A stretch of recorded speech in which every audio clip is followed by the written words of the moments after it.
Hey guys, thanks for visiting Epic Fox Battlegrounds today, and we're going to be taking a look at Beyond Valor. First, I would like to say thanks to all my earliest subscribers. Your support means a lot, and I appreciate it very, very much. But moving forward, Beyond Valor is module number one for the ASL Advanced Squad Leader System by MMP Multi-Man Publishing. And for all of you veterans and grog nerds out there, nothing in this box is going to surprise you or shock you at all.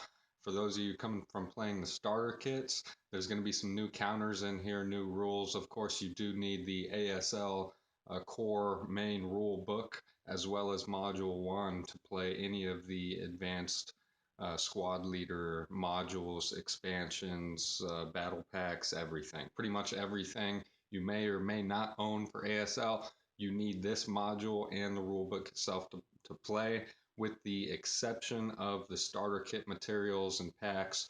Those are standalone games and meant to introduce you and work your way into this full advanced system.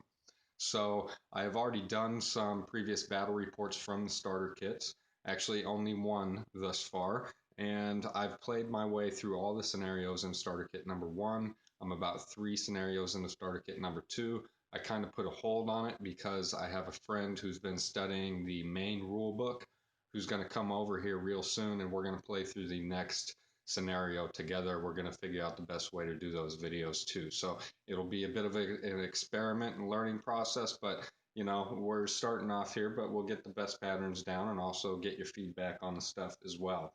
So the scenario we're going to do, I highlighted in a previous video, and that is Paper Army. It's the Greeks versus the Italians, but we'll get to all of those details in the battle report itself. Inside this module, the ASL Beyond Valor module, you're going to find 10 of the heavy cardstock mat boards of the starter kit type. So there are the geomorphic sided maps, and you're also going to have 13 large counter sheets, 24 scenarios, so 12 of the heavy cardstock double printed scenario cards, and also there's going to be 4 6-sided die in there. You will see the familiar red and white die as well as a new purple and black pair if you're coming from the starter kit. So, and you use those for the different rules within the advanced core system. Beyond Valor, it's an approach to the Eastern Front in Russia, Stalingrad area, and Warsaw, in Poland, stuff like that. And it's going to introduce you to the full orders of battle for the Germans and the Russian armies. And we'll get into those as we explore the counters here. But we are going to pop this lady open and take a look at what she has inside here. And the first thing you're going to find are going to be those 4 die I was telling you about, the red, white, purple, and black. And the next thing right there on top is going to be the familiar quality control packing slip. And then is a very large stack of scenarios and a filler sheet. I'll set the filler sheet aside. But you can see here, and they're not in order because I've been flipping through them and reading some of the information on them, but this is ASL scenario number 4, the Commissar's House. And the majority of scenarios included with this module are Russians versus the Germans. So that's going to be a lot of your action taking place in there. You can see the next scenario in the list there is number 5, Inside of the Volga. And this is also a Russian versus German scenario, which, like I said, a high number of them are. There are a few, I believe 4, possibly 5 scenarios like this one here on the borderline, which involves the Finns versus the Russians. So you do get a little bit of variety with this module. And if you already own the starter kits, you've played many of these smaller Axis and Allied minor powers there. So this just adds to the variety of smaller scenarios that you're able to play on the battlefield. So it's a lot of fun and different level of replayability here. I'm sorry, I'm looking for something in particular. So there was also one scenario in here that's dealing with the ZOB, which I'm not sure what that means, but it's some sort of Judean resistance, Zionist resistance movement. I must assume that part of the definition in there. So those are the scenarios. There's 24 of them in there. And if you're like me, who plays one scenario and you find out your deployment ideology was completely ineffective, or the thousand things that you could have done differently during that battle, then you also replay the scenario again, either immediately or at a later time. You play scenarios solitaire, you play them, face-to-face opponents, you may play them on vassal. So out of the 24 scenarios, you're going to be, probably visiting those a lot, especially if you only have the Beyond Valor core set and you're branching off in other directions from there. Excuse me. Then, you're going to be taking your time trying to figure out dependency issues and what sets you can use with the modules that you currently have.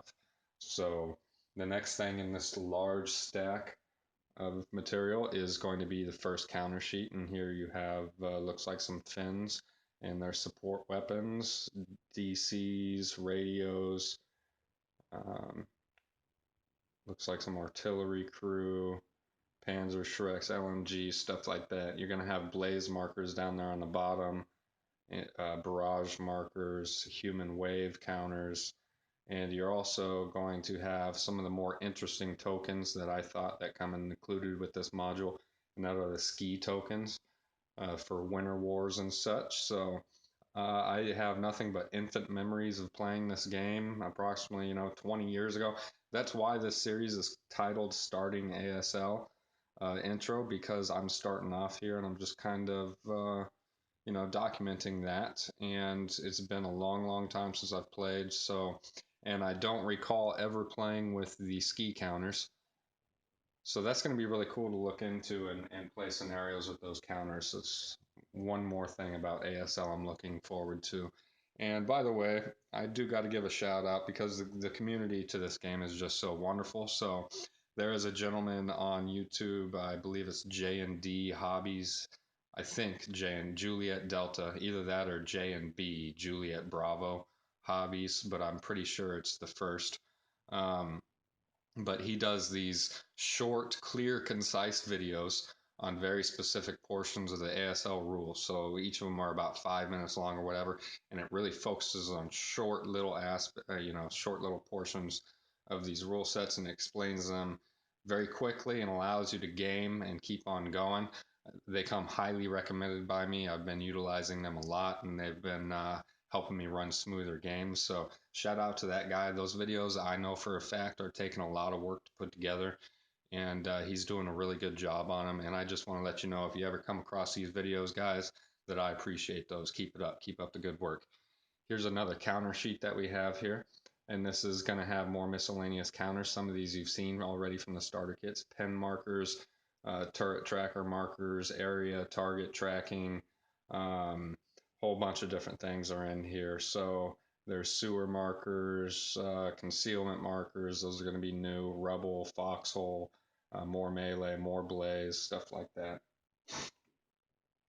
Oh, it's spring out in Arizona, man. The allergies are really kicking, I can tell you that. We're going to have some, looks like a lot of Soviet armor here on this page, and a lot of Soviet trucks, probably lease and loan trucks. They use those to great extent during their defensive and offensive operations to zoom their AT guns and artillery all over the battlefields and to and from different battlefields.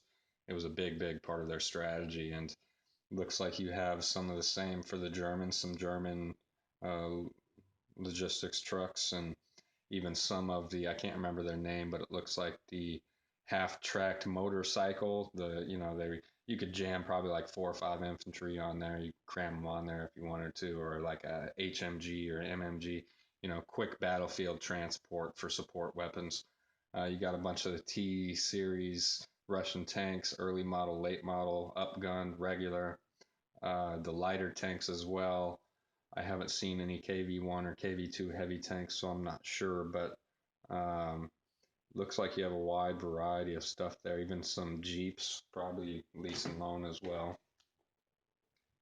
And you have another counter sheet here. This looks like it's going to be a lot of German armored cars, probably some 250 half tracks. Looks like from the ID markers there, possibly some SD KFZ 231 armored cars or Pumas.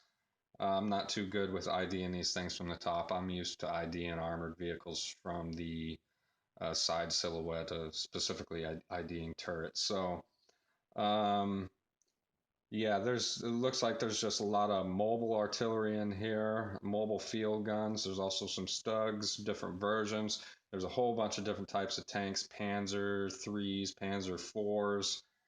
There's some aircraft up on here, up in this top corner, so you can see you're going to really jump into a lot of different aspects of combined warfare once you move into the advanced system. Another cool thing about these type of games is they'll really push you into doing a lot of different types of research on stuff. And this game didn't do that to me because I've been involved in a lot of other gaming. So by the time I got into ASL, I already knew a whole lot about German armor, British armor, American armor, Italian armor. It's weird the things these things will push you into learning. Um, so if you're new to gaming or new to ASL and you don't know these things already, trust me, you're going to be so immersed in these subjects that you're going to reach out to find out this information. So it's a learning experience all around, and it's wonderful. Here's another giant counter sheet of German armor, and you're just moving into light armor, early armor, late armor. Just you got, I mean, battalions, divisions. You got a lot of stuff that you can field a lot of stuff, and this is going to allow you to play scenarios from many of the different modules with these counters. So, and here's another sheet. Looks like you got some Jagged Panzers, Jagged Panthers, some more Panzers, and some more lighter artillery, a whole lot of logistical tracked vehicles and wheeled vehicles, probably some Kubel wagons in there, more field artillery. I'd really have to take a look at the counters, and my eyesight's not the greatest. I'd have to stick my face in front of the camera way down there, and you'd be looking at the back of my head. But here's another large counter sheet of Soviet, or excuse me, Russian armor here. And looks like it's going to be more of the same. Maybe not, though. Let me look at it. So, yeah, you do have some BT5s, light tanks, BT7s, and you got BT7As. You got BT-M37s. You got the lighter T28s, T34s. So, and I'm sure the Germans also have a couple of those models as well. I know the Martyr was based off of one of those chassis. I can't remember which, but and yes, you do indeed have KV1s, and it looks like yep, KV2 heavy tanks in here. So we're gonna get to do a lot of comparisons between different games and armor. As you know, I do a lot of miniature wargaming, so and I'm heavy into armored warfare. So we're going to get to do a lot of comparisons. I got all the Panzer sets, and I do a lot of miniature. You've probably seen my updates on all the tank painting and stuff. We're going to do big, big, big tank battles. I'm excited. Here's a big sheet of German artillery and Russian artillery, mortars, guns, field guns, AT, AA, recoilless rifles, a whole bunch of stuff. It's just more and more and more here. And then we're finally moving into the infantry. And the first sheet's going to be like almost all German elite infantry to over on the left hand side there. They got a little bit of first rate lines, second rate lines, some conscripts, but the majority of theirs on this sheet is all elite. And you're also going to have some more Finns. The majority looks like first line and elite soldiers down there. And their elite soldiers look like they're carrying some heat, man. 838, 838 and 648s for their first lines. So, man, they're carrying some heat over there in Finland, dude. Good for them. Good for them. And you're going to have some miscellaneous counters down in the lower right there. They fit those in and pack them into any counter sheet where they can find space. So you see them scattered across here. You have another counter sheet of, looks like a lot of infantry, some German artillery crew and officers and leaders, and the same thing for the Finns over there in the top right. You got some officers and half squads. So, and you even got some green squads down there in the bottom, green half squads. Oh no, there goes. So, I'm all right. I'm having a little bit of trouble here. Next counter sheet is going to be a bunch of miscellaneous counters. So you'll have some of the heavier smoke counters, and the level 2 markers for multi-story buildings, climbing counters, rubble, foxhole, shell hole, crest. So in this advanced version, the landscape, you are interacting with the landscape more, and there's destruction of the landscape and changes to the landscape as you're playing through. Here's a large section of Russian infantry. They're not going to have anywhere near the amount of elite infantry as the Germans, but they do have some. They got a lot of first-rate line and conscripts in there. So you can expect the human waves, of course. And here is another counter sheet with a lot of the Russian officers and support weapons: LMGs, MMGs, HMGs, demolition charges, flamethrowers, radios, or they have, yeah, radios and phones. They have mortars down there and some more concealment markers for both the Russians and the Germans. You have some Germans over there on the right-hand side.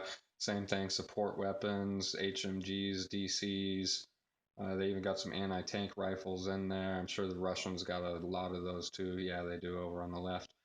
Looks like they got some TCs, some tank commander counters down there. Those are leaders for armored units, and Panzer Shreks, and some more miscellaneous counters in the lower right.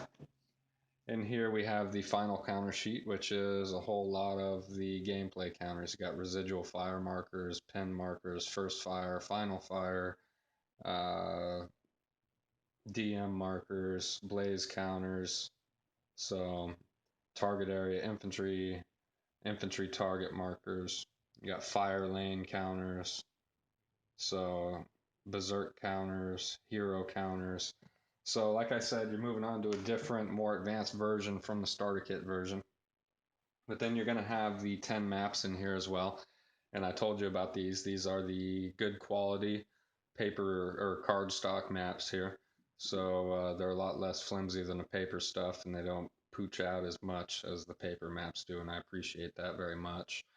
But they are the geomorphic, so you can fit them together from any direction against each other, and they'll line up woods, forests, hills, roads, everything. So those are a really cool feature and keep the replayability. And if you do your own scenarios with the scenario builders that are available in publication form, then those come in handy to swap things around and keep things going and keep people on their toes, especially in tournament play, etc. So um, like I said, this is module 1. The next module I'm going to spotlight is going to be module number 2, Yanks. And I'm looking forward to that one as well. So I'm guessing that here and probably really soon I'm going to be moving into these core systems because I am picking up the game again rather quickly. I don't recall ever playing with armor. So as I do move into starter kit number 3 and the expansion kit, um, that's going to be a whole new learning experience for me. But I'm sure you guys are all going to help me out in doing things the correct way and keep me on track and keep these videos pumping out fast and in good quality and quantity. I'd like to put a lot of these battle reports up here. So I'm in deep in ASL, and I continue, or I plan on continuing down that path. So until then, we'll see you next time, and thanks for checking this one out. Later on, guys, stay safe.